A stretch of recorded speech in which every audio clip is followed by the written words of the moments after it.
মানিকতলা বিধানসভা উপনির্বাচনে বিজেপি প্রার্থী কল্যাণ চৌবের সমর্থনে প্রচারে নামলেন বিজেপির রাজ্য সভাপতি তথা কেন্দ্রীয় শিক্ষা প্রতিমন্ত্রী সুকান্ত মজুমদার। রবিবাসরীয় সকালে সুকান্ত মজুমদারের সঙ্গে প্রচারে পা মেলান বিজেপি নেতা তাপস রায়, উত্তর কলকাতা জেলার সভাপতি তমগ্ন ঘোষ সহ অন্যান্য নেতৃত্ব। এদিন মানিকতলার রঙ্গনা থিয়েটারে সাই মন্দিরে পুজো দিয়ে প্রচার শুরু করেন।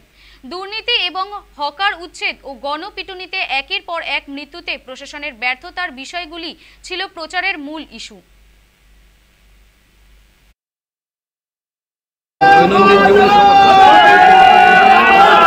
দেখুন, আমার মনে হচ্ছে এই যে হকার উচ্ছেদ তড়িঘড়ি করে এটা করা হয়েছে, এইভাবে অনৈতিক মানুষকে নোটিশ দেওয়া উচিত এবং মানুষকে অল্টারনেটিভ ব্যবস্থা করা উচিত।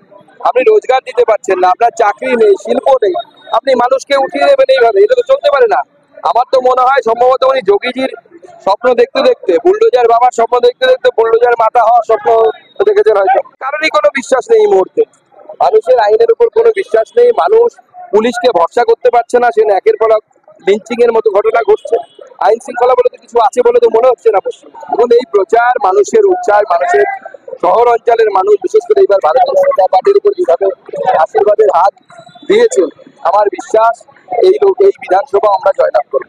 জমে যাওয়া রাস্তাঘাট, ফুটপাত, দখল ইত্যাদি অনেকগুলো বিষয় রয়েছে মানিকতলায়। আমার মনে হয় সব থেকে বড় কথা, প্রয়াত সাধন পান্ডে মারা যাওয়ার আগেও বেশ কয়েক বছর অসুস্থ ছিলেন এবং তিনি সেইভাবে বিধানসভার কাজ সামলাতে পারেননি। আমার মনে হয় যে মানিকতলার মানুষ ন্যায্য পাওনা, তাদের প্রাপ্য যে তারা একজন বিধায়ক পান যিনি তাদের কথা তুলে ধরতে পারবেন বিধানসভা।